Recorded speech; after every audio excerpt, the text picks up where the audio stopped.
Bonsoir les mordus, en direct de notre 20e épisode, Raymond. Ça Déjà va être 20e. incroyable. Hein? 3e saison, 20e épisode. On est là lundi soir après lundi soir pour vous inspirer à vous développer. Raymond, ça a passé une belle semaine? Toujours une belle semaine. On a encore deux invités fantastiques. Je vais commencer par Christian Dubé. Christian, en 1 minute, nous décrire qui t'es, qu'est-ce que tu fais, ta mission? Ma mission, c'est d'aider les gens à trouver des solutions, à passer à l'action. Je suis courtier immobilier dans la vie de tous les jours. J'entame ma 5e année avec Remax Platine. Super. Je reste à Rive-Sud. Je suis un papa d'un petit garçon de 11 ans bientôt, rempli d'amour pour lui. Bon, Nice. super. Et Jacob Hamel, parle-nous de toi en 1 minute. Là, qu'est-ce que tu fais? C'est quoi ta mission? Yes, je suis fondateur du groupe Quantum, où est-ce qu'on aide les gens qui sont bons à devenir excellents dans 3 aspects différents. Fait qu'au niveau de l'entraînement avec Quantum Training, on a un gym privé où est-ce qu'on aide les gens avec leur transformation physique avec une équipe de coach experts. On a une école de formation aussi pour les entraîneurs qui apprennent le métier puis qui parfaire leurs connaissances. Ouais. Et aussi, on a une école un institut de croissance entrepreneuriale, un mentorat pour les entrepreneurs dans le monde du fitness. Donc, moi, ma mission, c'est changer le monde du fitness dans la francophonie. Et c'est ce qu'on fait jour après jour pour élever les standards de l'industrie. Là. Super, ça. Puis, petite anecdote, Jocelyn. Bravo. Jacob n'a pas été pris dans le trafic pour venir ici au podcast parce que son bureau se trouve à 3 pieds du studio. Ah oui, OK. Toi, Ouais, t'es juste dans le on coin. est au bureau, là, mais je reste à 1 heure d'ici. Là, fait Ah, que, OK, parfait. ouais. c'était pas trop loin du bureau. Non, c'est ça. Ouais, je reste dans le coin de Sainte-Agathe. OK, des Laurentides. Oui, oui, Beau oui. spot. Moi, je serais curieux d'entendre, Jacob, le monde du fitness, de l'entraînement. Je pense que vous avez beaucoup de clients, puis tes clients ont beaucoup de clients qui sont des entrepreneurs, fort probablement des gens d'immobilier comme Christian. C'est quoi les défis que ces gens-là vivent, puis c'est quoi, en gros, les solutions que vous leur amenez, là? Pas juste vos gyms, là. J'imagine que c'est plus large que ça. Ouais, 100%, parce que, tu sais, ça revient toujours par les mêmes choses, le temps.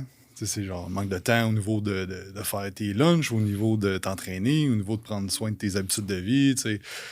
On sait, le soir, c'est facile d'aller voir les courriels, travailler jusqu'à 10, 11 heures, minuit, puis, tu sais, pas d'avoir une belle hygiène de vie aussi, les habitudes de vie, le stress, ça a un impact et tout ça. Tu sais, overall, ce qu'on apporte, c'est, tu sais, t'as besoin de devenir la personne que tu veux être, qui a ces habitudes-là, plutôt que de dire comme, ben là, mets ton cadran le matin, puis lève-toi, là, puis ouais, botte-toi dans le cul, mais tu sais, la réalité, c'est que, on en a parlé dans le coaching hier, c'est la motivation, c'est pas assez pour créer un changement. On a besoin de créer un changement identitaire. Et nous, c'est ça qu'on amène dans tout ce qu'on fait, c'est que tu es à une place, tu vas à l'autre place, ben, c'est en devenant la personne que tu vas être à ce moment-là, puis acquérir les habitudes, puis le mindset, puis les croyances de cette personne-là. Parce que moi, je viens du domaine du bodybuilding, du culturisme. C'est là que j'ai connu Seb Cossette, justement. Qui était un de nos invités il y a quelques semaines.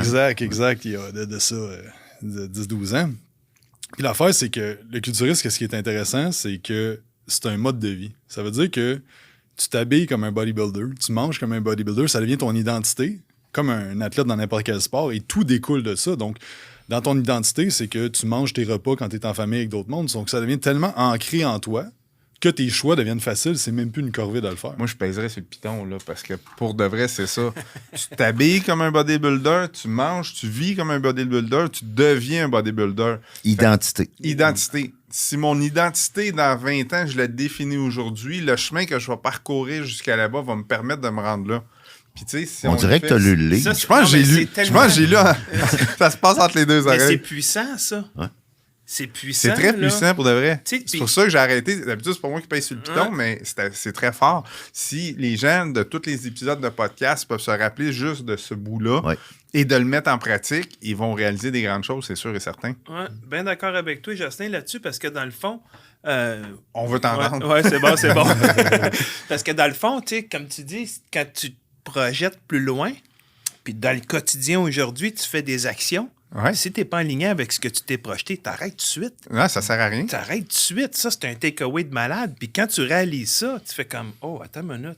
Je suis sur la bonne track? Je fais-tu les bonnes affaires pour m'en aller où ce que je veux? C'est-tu quelque chose, Chris, que tu as réalisé dernièrement, toi? Quand je dis dernièrement, ben, il y a quelques années, là, mais Ouais, ben t'es moi, pas j'ai... juste un courtier immobilier. Fait que c'est quoi ton identité, puis comment tu prends soin comment tu la vis, cette identité-là? Ben, moi, je peux te dire une chose, je suis pas meilleur que personne, mais tu sais, je veux dire, la visualisation, ça m'a aidé beaucoup. Parce que moi, en 2005, De 2005 à 2013, j'en ai fait pas mal du développement, puis tout ça. Puis, tu sais, ça disait, hey, fais-toi un vision board, fais-toi un vision board. Puis, tu sais, ça revient à ce que tu dis. La même chose, Jacob, ce que tu veux être dans 10 ans ou dans 15 ans ou dans 20 ans, si tu le mets sur ton vision board, tu vas être capable de te projeter plus loin. Dernièrement, j'ai été un petit peu plus deep là-dedans. Là, j'ai été plus dans le questionnement, dans le raisonnement, dans le questionnement. Pas juste dans avoir un tableau avec des photos, c'est ça que je veux, on s'entend, c'est du matériel.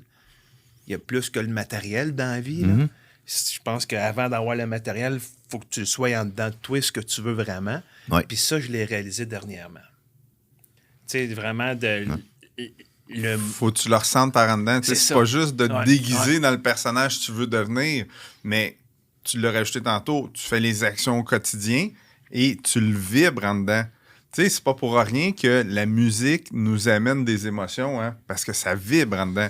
Tu sais, la basse, la batterie, le piano, ça crée des vibrations, puis on est des êtres de vibration. 100%. Et ça nous amène plus loin. Fait que si dans ta visualisation, tu prends le temps de visualiser des choses qui te font vibrer sans musique, sans impact externe, imagine ce que ça va t'apporter, puis imagine le chemin que tu vas parcourir, comment est-ce qu'il va être plaisant. Parce qu'on veut vivre des émotions en tant qu'être humain. C'est pour ça qu'on écoute la télé, c'est pour ça qu'on écoute la radio, c'est pour ça qu'on s'entoure de gens. Bien, si ta visualisation te permet de vivre des émotions juste en visualisant et que c'est après ça que tu cours jour après jour, bien, je pense que la recette du succès c'est prouvé, puis ils l'ont testé avec des athlètes olympiques, c'est que, mettons, tu es un athlète aux 100 mètres, un genre de Bruni-Surin, c'est prouvé que physiologiquement, dans toutes tes fibres musculaires, les patrons moteurs qu'ils appellent s'exécutent pendant la visualisation. Fait que c'est comme si... pas à 100%, parce qu'à 100%, c'est le geste physique. Sauf que jusqu'au geste, là, l'étape avant le geste, toutes les autres étapes neuromoteurs dans ton système nerveux sont accomplies par la visualisation. Puis la visualisation, ça se passe entre les deux oreilles. Exactement. Exact. Mais tu sais, ce que tu m'as dit tantôt, tu sais, plus loin, moi, je peux juste prendre un exemple parce que c'est beau la théorie, tout ça. Mais dans ma tête, je visualise dans 20 ans que la relation avec cette personne-là, elle va être superbe. Elle va être beaucoup mieux qu'aujourd'hui. On a tous des petits défis dans nos vies. Oui. Il n'y a pas de monde parfait.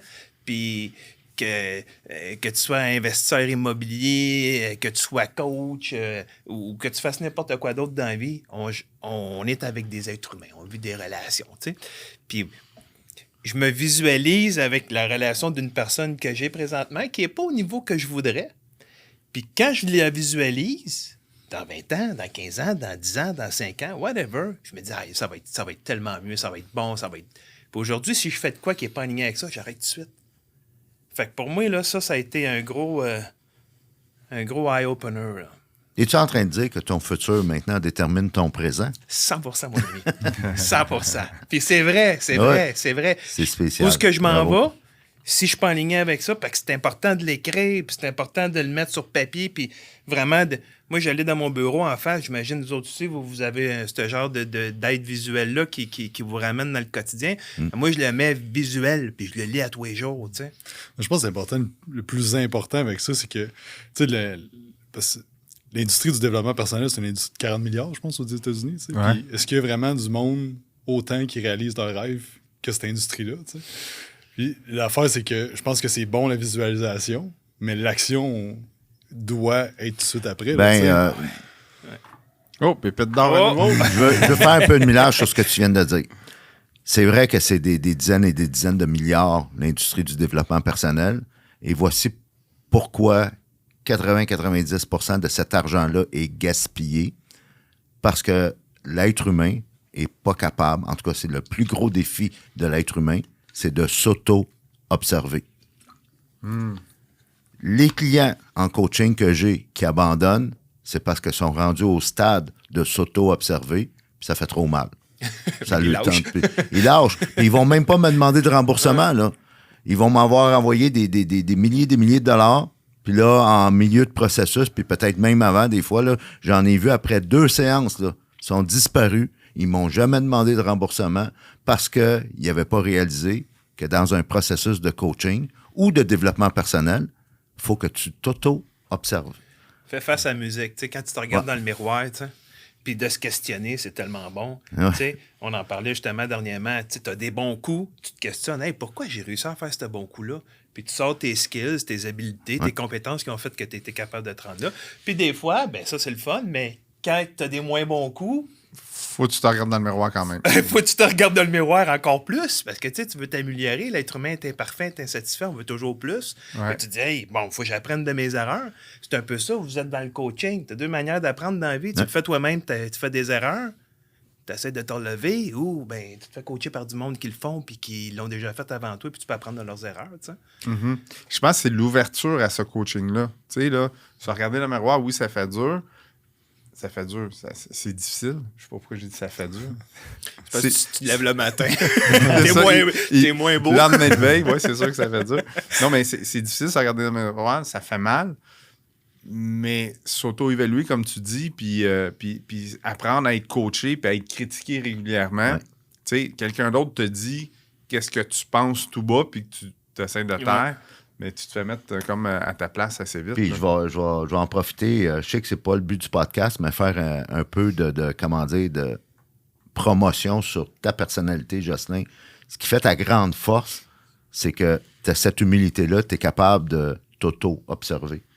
Mais ça, c'est des années et des années de pratique à me casser la gueule tout seul. Un moment donné, je vais demander aux autres des conseils, puis je vais les écouter.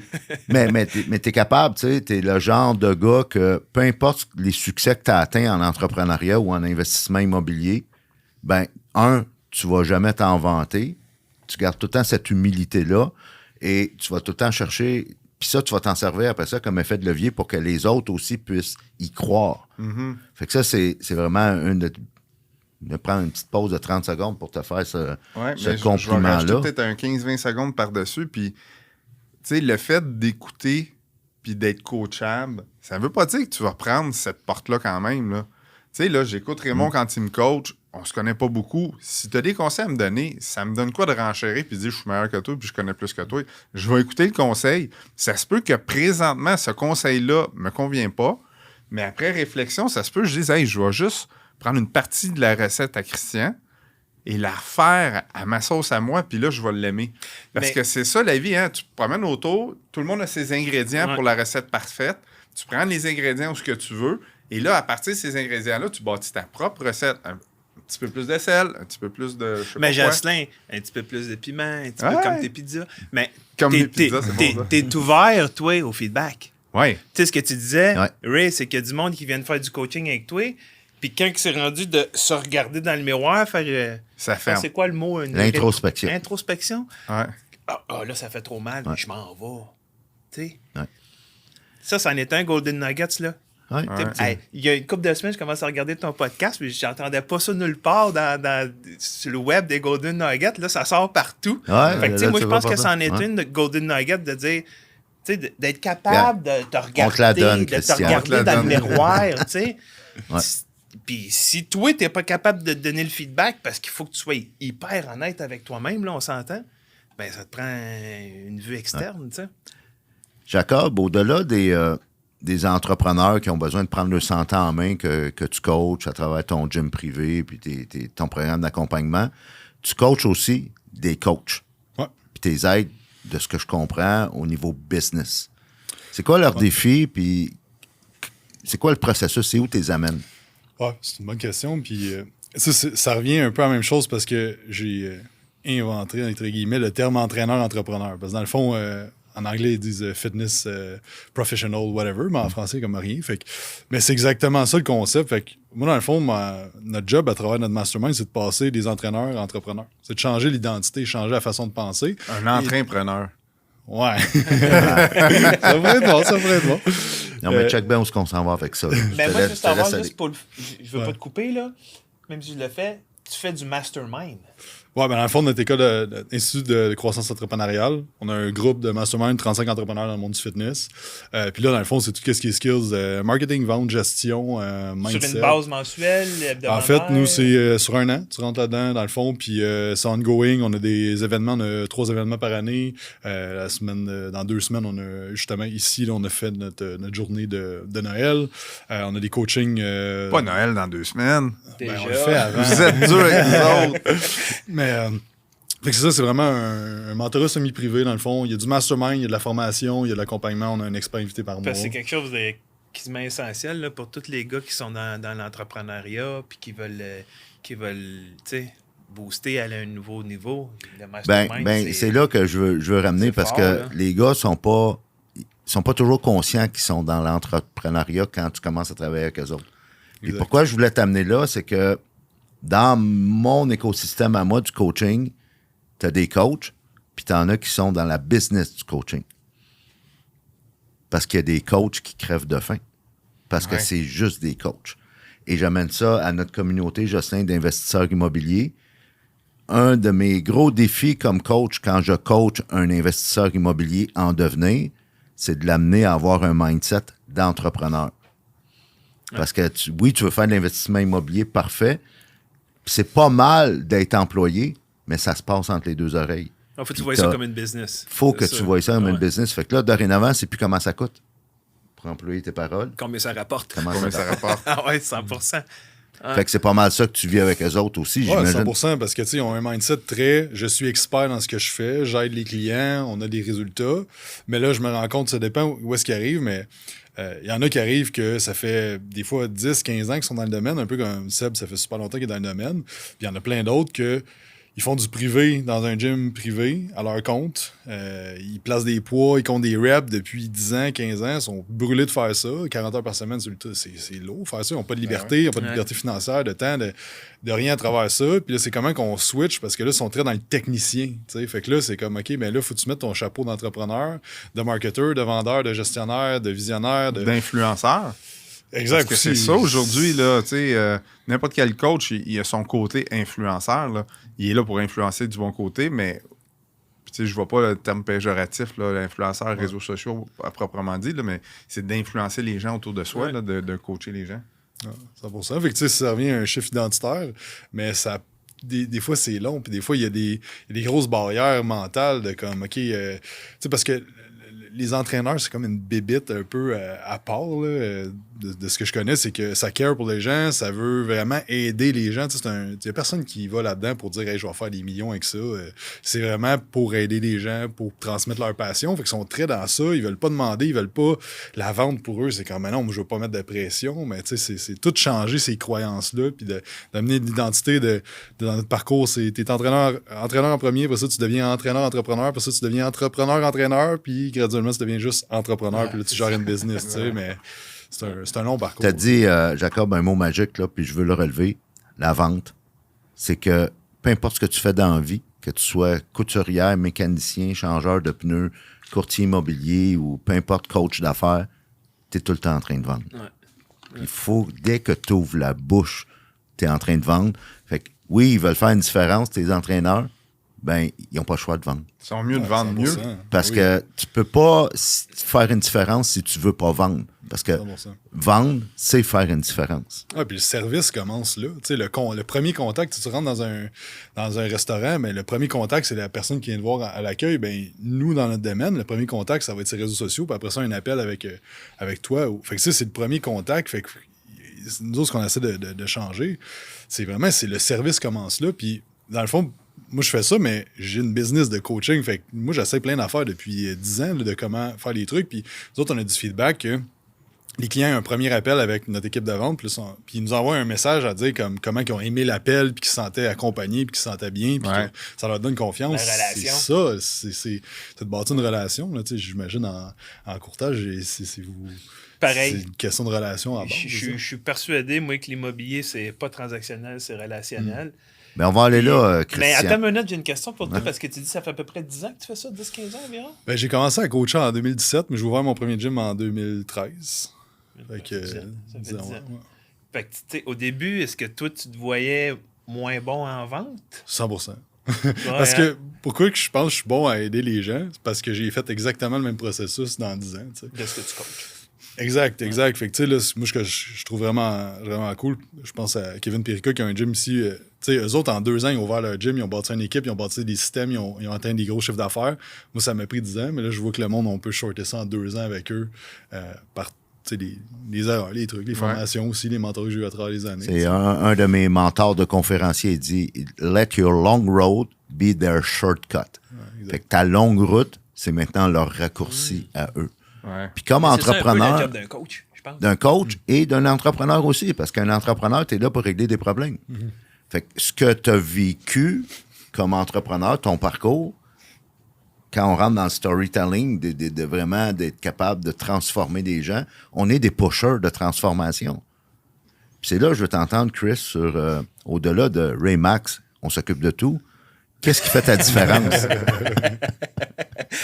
Qu'est-ce qui fait ma différence?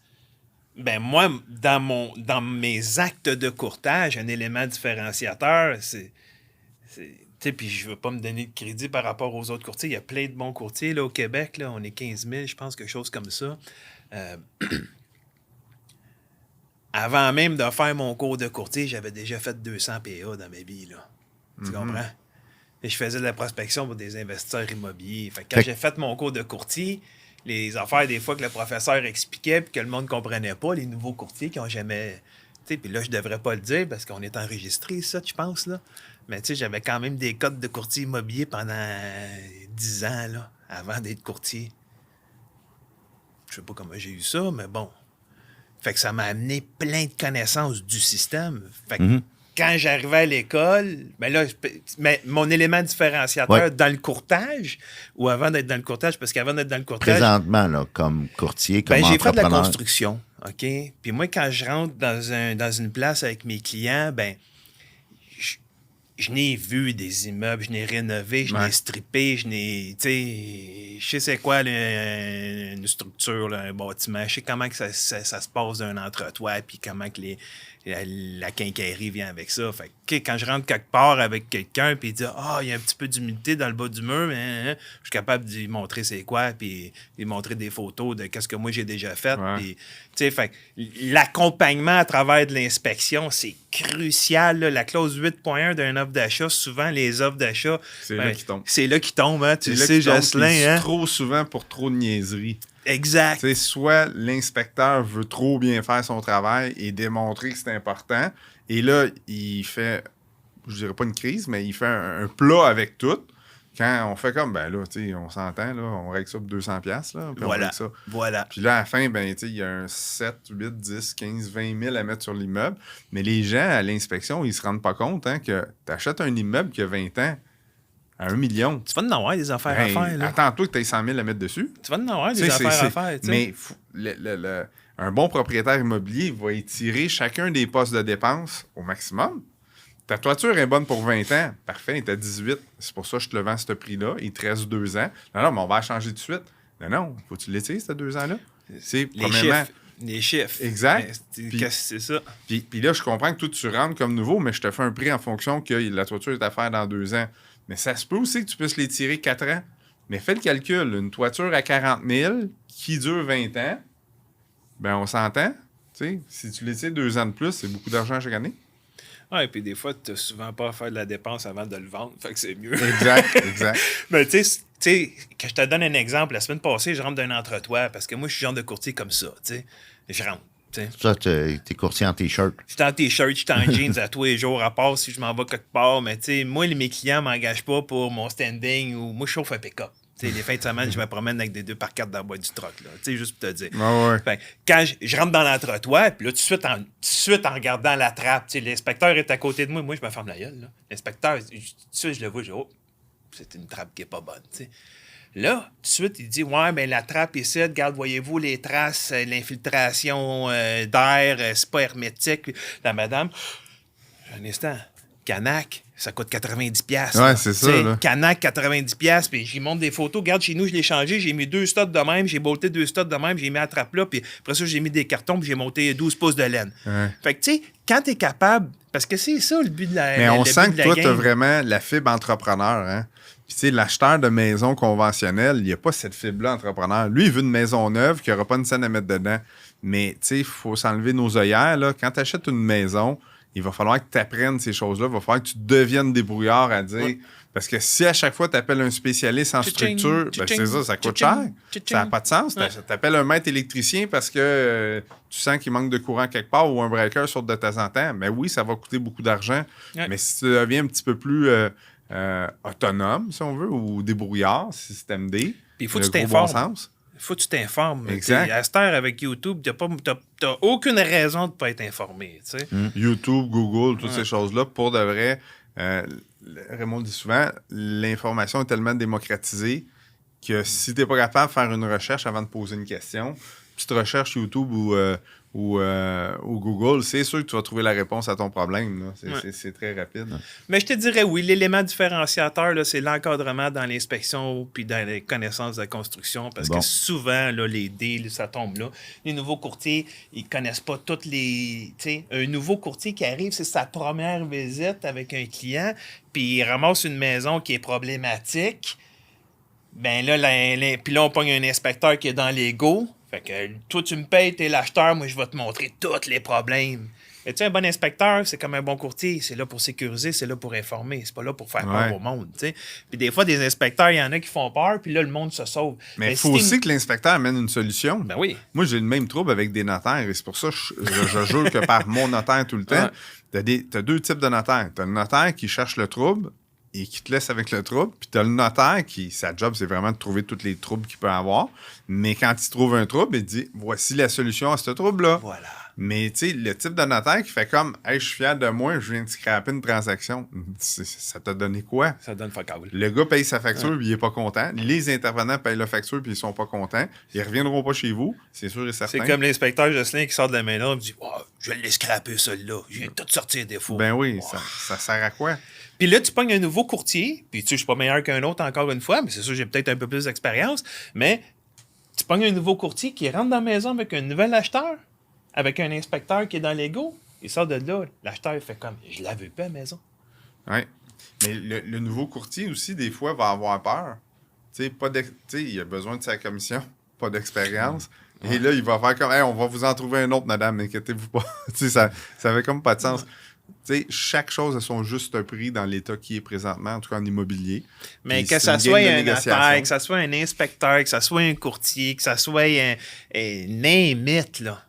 Ta job, que ça soit un coach, ta job, c'est d'informer adéquatement les clients pour qu'ils puissent prendre une bonne décision. Une décision éclairée. C'est ça ma mission il y a 2 ans.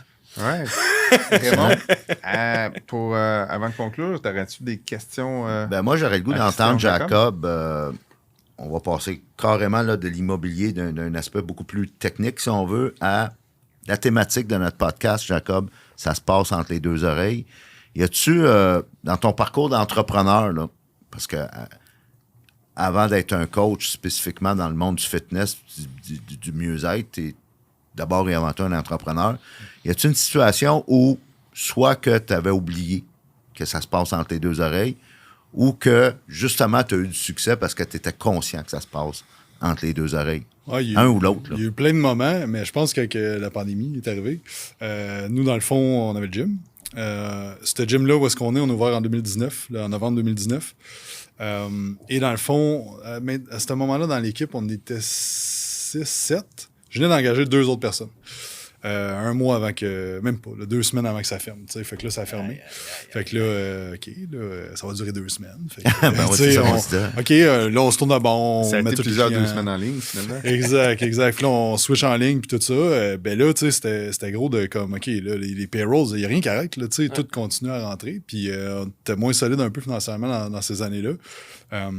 Puis, ben, je pense que ce concept-là est resté de comme ça se passe entre les deux oreilles. À ce moment-là, j'ai engagé un coach aux États-Unis qui s'appelle Bill Ross, qui a 700 franchises aux États-Unis de gym. Puis, c'est un gros nom là-bas. Fait que, c'est le couche-tard des franchises de gym. Ouais, ben, à ce temps, il y a comme plusieurs 6-7 business. Fait que je l'ai engagé comme coach à ce moment-là. C'était 50 000 US, one shot. Je l'ai appelé à ce moment-là. J'ai juste fait un leap of faith. Parce que je charge pas cher, finalement. fait que c'est ça. Mais c'était juste une game de mindset, ça se passe entre les deux oreilles parce que j'étais comme, OK, je vais pas laisser une situation hors de mon contrôle détruire ce que je bâtis depuis. Nomme-nous une pépite d'or que Beat Rose t'a fait réaliser qui a été un game changer pour toi. Là. Ouais. Ben, en fait, c'était plein d'affaires, mais c'était surtout ses actions parce que je disais, toi, tu réagis comment à ça? Je veux dire, les franchises sont toutes fermées. Lui, il y avait une compagnie de suppléments dans ce temps-là, il y avait plein d'autres affaires. Puis dans le fond, pour pas slacker personne, il vendait des immeubles à logement qu'il avait, lui. Pour pas slacker son staff. Ben, même pas pour son cash flow, pour payer son staff. Puis ça a été une grosse... de voir réagir, puis de voir d'autres mondes dans le milieu du fitness au Québec slacker du monde. Puis dire, hey, je veux pas toucher à mon cash flow, je vais mettre du monde à... j'arrête de les payer, puis tout ça. Moi, ça a été un gros le leadership de walk the talk, de le voir aller puis qu'il me compte ça. Je suis comme, OK, c'est la voie. T'as sacrifié pour ton équipe, dans le fond. Exact. Fait que dirais-tu que autant toi que Beat Rose à un autre niveau, cette adversité-là vous a rendu plus fort? Ah, 100%. 100%. Tu sais, là, on le voit, l'économie change, puis comme ça me fait pas tant peur par rapport à ce qu'on a vécu à ces moments-là. Puis dans cette année-là, on est passé de 7. Puis j'ai monté jusqu'à 15 personnes dans l'équipe dans les années de COVID, tu sais, en ce week-end. Pendant que ton gym était fermé. Pendant que le gym était fermé, tu sais, fait que c'est ça malade, a bâti ça, là, beaucoup de résilience. Puis effectivement, ça se passe entre les deux oreilles. Puis c'est fun que tu dis ça parce que c'est vrai que ces événements-là qui ont une empreinte majeure dans nos vies, ben, nous démontrent comment est-ce qu'on est résilient. Puis après ça, ce qui est important de retenir de ça, c'est de retenir la force qu'on savait pas qu'on avait. Puis là, quand tu as un autre défi qui arrive, tu le prends plus de la même façon. Là, c'est plus fort. Parce qu'on s'entend, là, dans cette période-là, là, il y en a des entrepreneurs, il y en a combien qui ont fermé les portes? Des restaurants, des magasins, des gyms. On ne pouvait même pas aller au gym, Jacob. Ben oui, je sais. Mais moi, je veux savoir. En 30 secondes, Christian, parce que l'entrevue tire à sa fin. Déjà? Mais oui, déjà. Mais qu'est-ce que tu faisais dans le quotidien qui a fait que tu as passé à travers? Ben, on faisait juste passer à l'action. C'était comme, OK, ben regarde, le marché, tout le monde arrête. Fait que nous autres, on a tout touché en ligne. La journée que ça a fermé, la semaine... Il n'a pas pris 3 semaines à attendre ça. C'est quoi qu'on fait? Aujourd'hui, on est dans l'action. Aujourd'hui, on vire en ligne. C'était la seule chose qu'il y avait à faire. Là. C'est ça. On a une équipe vraiment fabuleuse. Comme tout le monde était on board, tout le monde suivait. Puis plein de monde sont encore là aujourd'hui. Eux autres aussi ont évolué. C'est ça qui est cool à voir. Même si le Québec a fermé, de votre côté à vous, les gens voulaient continuer de s'entraîner. Les gens l'ont fait de la maison, puis on trouve des façons créatives. Nous autres, en une semaine, tous les plans étaient switchés en ligne. On a filmé, j'ai passé ma semaine dans mon sous-sol à filmer des exercices avec des élastiques, des affaires dans le même, puis tout. Je pense que c'est ça qui nous a aidés, puis ça a sécurisé aussi l'équipe, puis la culture aussi que ça a créé. C'est ça aussi que je suis fier que les gens aussi qui ont évolué dans l'intérieur de l'entreprise, puis leur résilience à eux aussi qui nous aident maintenant. Fait que, Bravo. Félicitations. Messieurs, merci. Merci à vous autres. Merci à vous autres. Gros merci pour ce 20e épisode de podcast. J'espère que ça a bien meublé votre lundi soir. On se revoit dans une semaine.